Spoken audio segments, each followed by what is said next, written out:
This week's definition of sex by Bruce Burgett starts with a term for the 14th century with a definition of sex as a male or female to the 20th century as the word sex having multiple definitions and meanings. My primary source this week is Miss Magazine article called Welfare is a Women's Issue from 1972. My primary source depicts the women's rights issues during the 20th century and addresses gender issues at the same time. Welfare is a Women's Issue is an eye-opening and intriguing article written back in 1972 by Johnny Tillman. Welfare is like a traffic accident. It can happen to anybody, but especially it happens to women. And that's why welfare is a women's issue.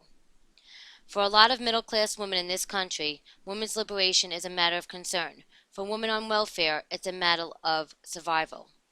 This clearly summarizes the key points in this article. In addition, the article talks about gender, class, and how the sex affects the life of so many families, even though these families are not the typical families. My next source is Who is Johnny Tillman? This is a great article on Johnny Tillman gives information about herself and an explanation of her article. Who was Johnny Tillman? As she described herself in Welfare and a Women's Issue, Johnny Tillman was a poor, black, fat, middle-aged woman on welfare, which she said made her count as less of a human being in U.S. society. She had lived in Kansas, California, working for nearly 20 years before she became sick and could not work anymore. She raised 6 children on $363 a month from aid to families with dependent children, also known as AFDC. She said she'd become a statistic.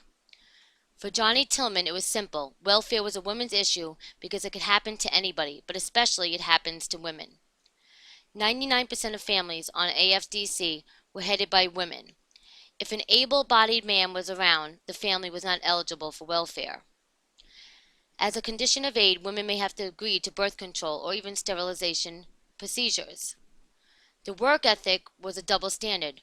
Women on welfare were expected to work, but a society lady from Scarsdale could sit around in prosperity, not working.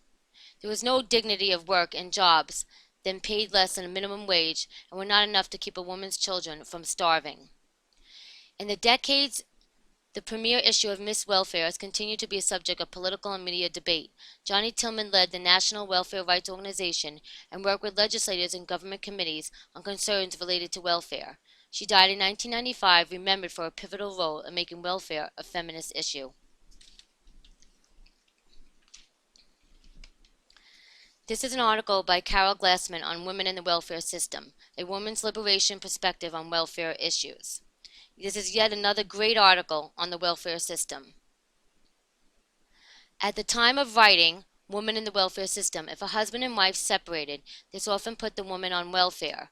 The welfare system would then restrict the woman's living situation, but not the man's, while making her responsible for the children, but not him.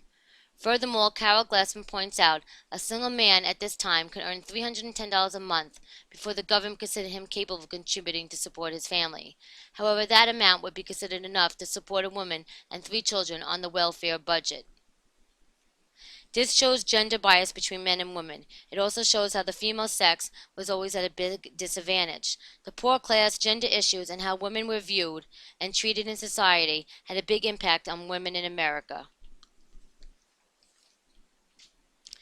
This is a picture of Johnny Tillman herself. As I continued my research, I found out that she was mentioned quite a few times and on the cover of famous published books.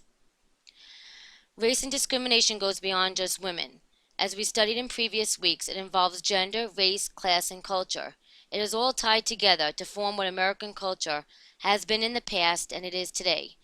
Johnny Tillman is mentioned throughout this book, as well as she should be. She is one of several defining voices addressing the welfare state as part of the racist, patriarchal state called the U.S. Women in American Politics in the 20th Century by Sarah Evans. This is from the Gilman Lerner Institute of American History. It's a great website to explore the history of America. Deeply divided by race, class, religion, ethnicity, and region, women do not always identify with one another. As a result, women's collective identity. Their sense of solidarity as women has waxed and waned, twice in the 20th century. However, a significant wave of feminist activism generated a surge of change in women's status. Each wave continued in less visible ways into subsequent decades. The story of these changes is a story of persistent activism, sometimes louder and more unified, sometimes quieter and dispersed. It is also a story of dramatic change, as women have staked their claim to full participation in American public and political life. My last slide is gender roles in the U.S. Gender roles refer to the set of social and behavioral norms that are considered to be appropriate for people for a specific sex. Gender roles are never universal, even with a single country, and they are always historical and culturally contingent. Gender role theory emphasizes environmental conditions and the influence of socialization or the process of transforming norms, values, beliefs, and behaviors to a group's members and learning how to behave as a male or a female. And then gender role theory. Gender role theory poses that boys and girls learn to perform one's biological assisted gender through particular behaviors and attitudes. There's many great information to learn from this week and previous weeks of American history and culture. I look forward to learning more information and concluding the semester.